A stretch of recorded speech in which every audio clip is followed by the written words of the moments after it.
মুসলমান বন্ধুগণ আমার, আল্লাহ নবী সাল্লাল্লাহু আলাইহি ওয়াসাল্লাম বলেন, যার সাথে যার মহব্বত তার সাথে তার হাসর নাসর হবে। কিন্তু আজকের সমাজে যদি আমরা প্রকৃত মুসলমান দাবি করি, নিজেকে আমরা খাঁটি ইমানদার দাবি করি, আমরা যদি নিজেকে অন্তরওয়ালা, কোরআনওয়ালা, নামাজওয়ালা, ইমানদার, পাক্কা ইমানদার নিজেকে ভাবি, তাহলে আমরা যদি নিজের অন্তরের দিকে একবার তাকাই, আমরা দেখতে পাই আমাদের অন্তরের ভিতরে লকব করা মেসির নাম, আমাদের অন্তরের ভিতরে লকব করা নেইমারের নাম, আমাদের অন্তরের ভিতরে লকব করা ইহুদি নাসারাদের কালচার। কিন্তু আমরা যদি একবার ইসলামের দিকে অগ্রসর হয়ে নিজের অন্তরের দিকে তাকাই, তাহলে আমরা অন্তরের দিকে তাকালে বুঝতে পারবো আমাদের অন্তরের মধ্যে সাহাবীদের আদর্শ, আমাদের অন্তরের মধ্যে জনাব মুহাম্মদ আরবি সাল্লাল্লাহু আলাইহি ওয়াসাল্লাম আদর্শ কথা বলেন, ঠিক না? ঠিক তেমনি ভাবে আল্লাহ পাক রব্বুল আলামিন বলেন সূরা আল ইমরানের 31 নম্বর আয়াতের মধ্যে, কুল ইন কুনতুম তুহিব্বুনাল্লাহ ফাত্তাবিউনি ইউহিব্বুকুমুল্লাহ ওয়া ইয়াগফির লাকুম যুনুবাকুম ওয়াল্লাহু গফুরুর রহিম। আল্লাহ পাক রব্বুল আলামিন হে নবী আপনি বলে দিন, ইন কুনতুম তুহিব্বুনাল্লাহ, যারা আমি আল্লাহকে ভালোবাসবে, ফাত্তাবিউনি ইউহিব্বুকুমুল্লাহ, তারা যেন আপনি নবীকে অনুসরণ অনুকরণ করে। ভালো করে কথাটা বুঝবেন, আল্লাহ বলেছেন আপনাকে যেন অনুসরণ অনুকরণ করে, ওয়া ইয়াগফির লাকুম যুনুবাকুম, তাহলে আমি আল্লাহ আমার বান্দার জীবনের সব গুনাহগুলো মাফ করে দিব। আল্লাহু গফুরুর রহিম, আমি আল্লাহ রহমানুর রহিম করুণাময় দয়ালু, কথা বলেন ঠিক না? আল্লাহ পাক বলেন, বান্দা তুমি অন্যায় করেছো, অপরাধ করেছো, অন্যের উপরে জুলুম করেছো, নিজের আপন ভাইয়ের হক নষ্ট করে খেয়েছো, জায়গাতে বেঁধে ভাগ হিসাব করে দাও নাই। তুমি যখন বান্দা আমি আল্লাহর কাছে শেষ রাত্রিবেলা উঠে তাহাজ্জুদের নামাজ আদায় করে তুই হাত তুলে ফরিয়াদ করবা, রব্বানা যালামনা আনফুসানা ওয়া ইন লাম তাগফির লানা ওয়া তারহামনা লানাকুনান্না মিনাল খাসিরিন। রব্বুল আলামিন, অপরাধ করেছি, জুলুম করেছি, অন্যায় করেছি, আয় আল্লাহ আপনি তো রহমান, আপনি তো রহিম, আয় আল্লাহ আপনি আমার तमाम জীবনের গুনাহগুলো maaf করে দেন। আল্লাহ নবী সাল্লাল্লাহু আলাইহি ওয়াসাল্লাম জানায় দেন, উম্মতেরা শুনো, আমার উম্মতেরা যখন আল্লাহ পাক রব্বুল আলামিনের কাছে ফরিয়াদ করে, আল্লাহ পাক রব্বুল আলামিন তার জীবনের গুনাহগুলো maaf করে দেন।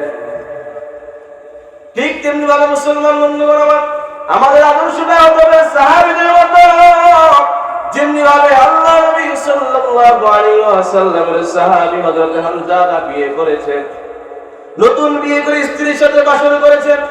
যখন তার গোসল ফরজ হয়ে গেল, সে গোসল করার জন্য ওয়াশরুমের মধ্যে চলে গেল।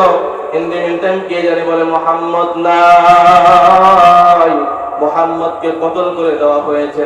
এই কথা শুনে হামজা গোসলখানা থেকে সব কাপড় চোপড় ফেলে দিয়ে যে অবস্থায় ছিল তার হাতের মধ্যে তরবারি নিয়ে দৌড় দিতে লাগলো। পিছন থেকে প্রিয়তমা স্ত্রী ডাক দিয়ে বলে, ও আমার প্রিয় স্বামী, আপনি তো ফরজ গোসল আপনার জন্য হয়েছে, আপনি গোসল করে চলে যান। আল্লাহ নবী সাল্লাল্লাহু আলাইহি ওয়াসাল্লামের সাহাবী হযরত হামজা ডাক দিয়ে বলে, ও বিবি আমার শুনো, আমি কার জন্য গোসল করব? কে জানি বলে গেল, তুমি কি শুনো নাই মুহাম্মদকে নাকি কতল করা হয়েছে, নবী নাকি আর জীবিত নাই। এবার এই কথা বলে হামজা তৎক্ষণাৎ দৌড় দিয়ে বেরিয়ে গেলেন। যুদ্ধের ময়দানে যাওয়ার পরে যুদ্ধের ময়দানে যুদ্ধ করতে করতে নিজের জানকে ইসলামের জন্য কুরবান করে দিয়ে শহীদ হয়ে গেলেন। আল্লাহর নবী সাল্লাল্লাহু আলাইহি ওয়াসাল্লাম যুদ্ধ শেষ হওয়ার পরে যখন মুসলমানরা বিজয় লাভ করলো, আল্লাহর নবী সাল্লাল্লাহু আলাইহি ওয়াসাল্লাম ডাক দিয়ে বলে, সাহাবীরা, আমার যে সাহাবীরা নিজের জীবনকে কুরবান করেছে, শহীদ হয়েছে, তাদের লাশগুলো নিয়ে আসো, আমি মুহাম্মদ নবী সাল্লাল্লাহু আলাইহি ওয়াসাল্লাম নিজে কবরে নেমে তাদের কবরগুলো দাফন করে দিব, তাদের লাশগুলো দাফন করে দিব। আল্লাহর নবী সাল্লাল্লাহু আলাইহি ওয়াসাল্লামের এই কথা বলার কিছুক্ষণ পরে পিছন থেকে এক মহিলা ডাক দিয়ে বলে, আল্লাহর পয়গম্বর, সব সাহাবীদেরকে গোসল ছাড়া কবর দিতে পারেন, আমার আপত্তি নাই, কিন্তু আমার স্বামী হানজালাকে আপনি গোসল না দিয়ে তাকে কবর দিয়েন না। হানজালার স্ত্রী ডাক দিয়ে বলেন, ওগো আল্লাহর পয়গম্বর, আপনার সাহাবী হানজালার গোসল ফরজ হয়ে গিয়েছিল, সেই গোসল করার জন্য যখন ওয়াশরুমের মধ্যে গেল, কে জানি ডাক দিয়ে বলে আপনাকে নাকি কতল করা হয়েছে। তারপর সে বেরিয়ে পড়লো। ওগো আল্লাহর পয়গম্বর, ইয়া রাসূলুল্লাহ, ইয়া হাবিবাল্লাহ, আপনার সাহাবী হানজালাকে গোসল না দিয়ে আপনি কবরে নামাবেন না। সাহাবীরা এবার নবী সাহাবীদেরকে বলল, যাও যাও যাও, হানজালার লাশটা নিয়ে আসো। সাহাবীরা যখন যুদ্ধের ময়দান সব কর্ণ বিচ্ছিন্ন করে খুঁজলেন, হানজালার লাশ কোথাও পাওয়া যায় না। কিছুক্ষণ পরে হযরত জিবরিল আলাইহিস সালাতু ওয়াস সালাম এসে বলে, ওগো আল্লাহর পয়গম্বর, হানজালার লাশকে আপনার খুঁজতে হবে না, আসমানের দিকে তাকিয়ে দেখেন আল্লাহ পাক নিজ জিম্মায় ফেরেশতাদের দ্বারা জান্নাতি পানি দিয়ে হযরত হানজালাকে গোসল করায় দিয়েছেন। মুসলমান বাবাজিরা আমার, হযরত হানজালার লাশ কিছুক্ষণ পরে সাহাবীরা বলে, হযরত হানজালা কিছুক্ষণ পরে জমিনের মধ্যে আমরা শোয়া পেলাম। হযরত হানজালার সামনে যাওয়ার পরে আমরা যখন গোসল করি, দেখবেন দাড়ি থেকে টপ টপ করে পানি ওজরে পড়তে থাকে। এবার সাহাবীরা বলে, আমরা যখন হানজালার লাশের কাছে গেলাম, আমরা যে দেখি হানজালার দাড়ি মোবারক থেকে ওজর করে চুপচুপায়া পানি পড়তেছে। মুহাব্বত এটাকে বলে। মুহাব্বত আমরা যেমনি ভাবে আজকের সমাজে বিঘা বিঘা সম্পত্তি বেচে ব্রাজিলের জন্য পতাকা লাগাই, আবার আর্জেন্টিনা ব্রাজিল হেরে গেলে নিজের জানকে কোরবান করে দেয়। কিন্তু আজকের সমাজে আমরা মুসলমান হিসেবে আমাদের তো করণীয়, আল্লাহ পাক রব্বুল আলামিনের কোরআনকে যদি কেউ অপমান করে তারপর তার নামিয়ে দেওয়া, কথা বলেন ঠিক কিনা? আজকের সমাজে যদি গত কয়েকদিন আগে, গত বৃহস্পতিবার রাত্রিবেলা ঢাকাতেন আল্লাহ পাক রব্বুল আলামিনের গ্রন্থ আল কোরআনকে অপমান করা হলো, কিন্তু মুসলমানের জবান থেকে কোনো আওয়াজ নাই। আমাদের পাশের জেলা পঞ্চগড় জেলার মধ্যে আল্লাহ নবী সাল্লাল্লাহু আলাইহি ওয়াসাল্লামকে শেষ নবী মানে না, এরকম কিছু কাফের মুশরিকদের আবির্ভাব হলো। তাদের নাম হচ্ছে কাদিয়ানী। আল্লাহ পাক রব্বুল আলামিন কালামে হাকিমের মধ্যে বলেন, মা কানা মুহাম্মাদুন আবা আহাদিম মির রিজালিকুম ওয়ালাকিন রাসূলুল্লাহি ওয়া খাতামান নাবিয়্যিন ওয়া কানা আল্লাহু বিকুল্লি শাইইন আলীমা। আল্লাহ পাক রব্বুল আলামিন বলে, হে রাসূল, আপনাকে আমি কোন পুরুষ সন্তানের পিতা হিসেবে দুনিয়ার মধ্যে পাঠাই নাই, বরং খাতামান নবীন, আপনাকে আমি আখির জামানার শ্রেষ্ঠ পয়গম্বর হিসেবে দুনিয়ার মধ্যে পাঠিয়েছি। আবার আল্লাহর নবী সাল্লাল্লাহু আলাইহি ওয়াসাল্লাম নিজেই বলেন, আনা খাতামুন নবীন লা নবিয়্যা বাদি, আমি শেষ নবী, আমার পরে আর কোনো নবী আসতে পারে না। আল্লাহ পাক রব্বুল আলামিন গ্রন্থ আলিফ লাম মিম যালিকাল কিতাবু লা রাইবা ফীহি হুদাল লিল মুত্তাকিন। আল্লাহ পাক বলেন, যালিকাল কিতাব, এই কিতাবের মধ্যে কোনো সন্দেহ নাই, হুদাল লিল মুত্তাকিন, এই কিতাব একমাত্র মুত্তাকিদের জন্য পথ খোলার সাথে। মুসলমান বুঝে থাকলে উত্তর দিন তো সূরা আহজাবের 40 নম্বর আয়াতের মধ্যে আল্লাহ পাক নিজেই বললেন, আমার দোস্তকে আমি শেষ নবী হিসেবে পাঠালাম। আজকের সমাজে যারা নবীকে শেষ নবী মানে না, তারা কি কখনো মুসলমান হতে পারে?